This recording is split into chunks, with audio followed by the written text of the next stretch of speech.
Hello everyone and welcome back to another custom diecast review. Now you may be thinking, Wrangler, dude, what are you doing? You've already reviewed this diecast. No. I said custom.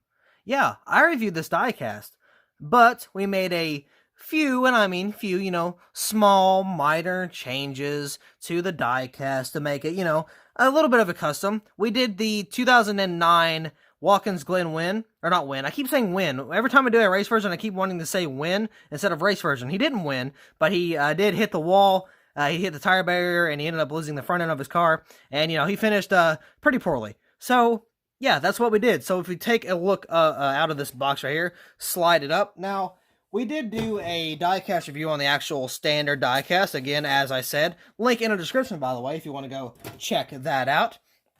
So I got it the wrong way, first of all. But take a look at this bad boy right here. Boom. We got the 124 edition of the Watkins Glen win. Now, I actually did a 124 scale review earlier today, but I'm not going to put that out until like Wednesday or Thursday. So, as of right now, we are working with the 124 scale. Let's go ahead and kind of get a little bit of a better angle right here. Now, honestly, this diecast kind of hurt to make. I'm not even going to lie. It kind of hurt to make as a hardcore junior fan, right? You want to make the wins. You want to make the special moments.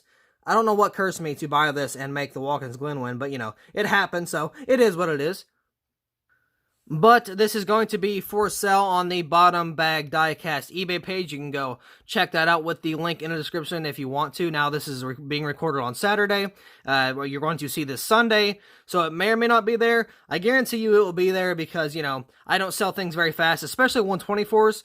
So you have a pretty high chance of it still being on there if you want to go check it out or even, purchase it, whatever you want to do. Now, the reason I'm doing so many of these customs, I'm purposely buying other diecasts to make and sell other than just using what I have around the house, what diecasts I already have, is simply because I'm going to the Coke 600, and I'm going to try to make a little bit of money, before I go, so I can have a little bit of spending money, and, I can kind of purchase things on the way there, I can get some merch, and I can have some awesome diecast reviews for you guys, and a diecast haul, and a race vlog, so hopefully we can kind of get that done. But we're still like a month out, it's at the end of May. So, no. Yeah, May. I thought I said March, and I keep freaking forgetting March and May are two different things. I keep saying May instead of March, and March instead of May. But at the end of May, we're going to be leaving for the Coke 600. It's going to be awesome, by the way. So I still have a whole month, to kind of sell this. I have a little bit of hope. I'm not going to do it super pricey, pretty affordable for what I've done to it. So who knows? I'm trying to just do as much as I can, as quick as I can, to make, as much as I can before the trip. My goal for this race is to have probably the biggest diecast haul I have ever had. And I mean ever had. And we've had some big diecast hauls. You guys know this. I mean, it's not diecast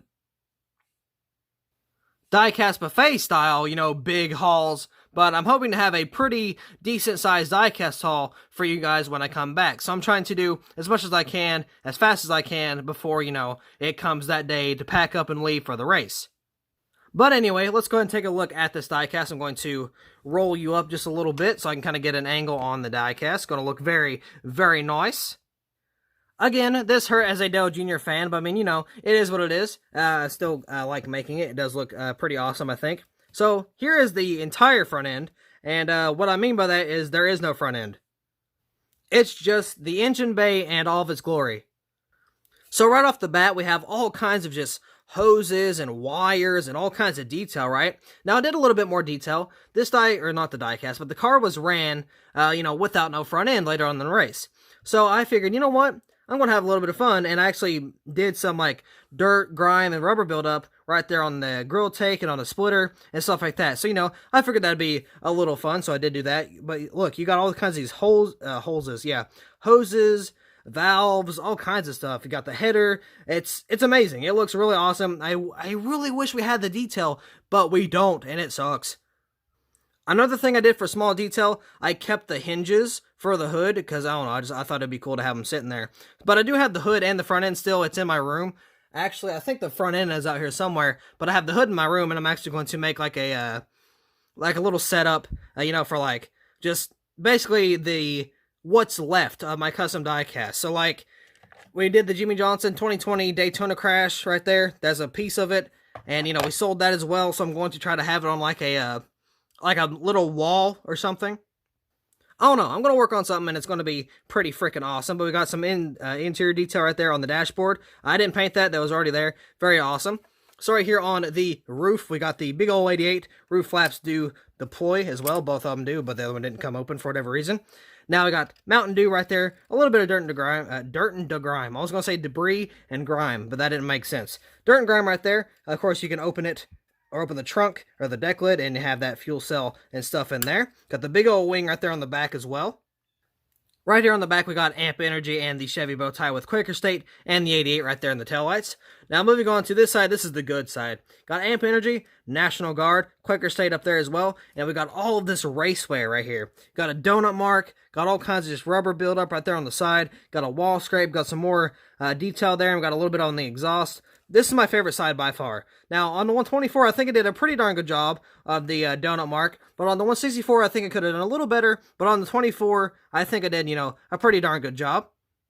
Not gonna lie, I actually think that looks pretty realistic and pretty awesome. Right here on the B post, we got Wrangler, Bosch, Simons, Freightliner, and Hendrick Motorsports right there. Got Dell Jr. right there, or Dell Earnhardt Jr., I guess I should say. Got a little bit of interior detail. Look at that. We got some fire extinguishers, got some hoses, all kinds of cool stuff in there. So, moving on to the tire, I guess, because there is no front end.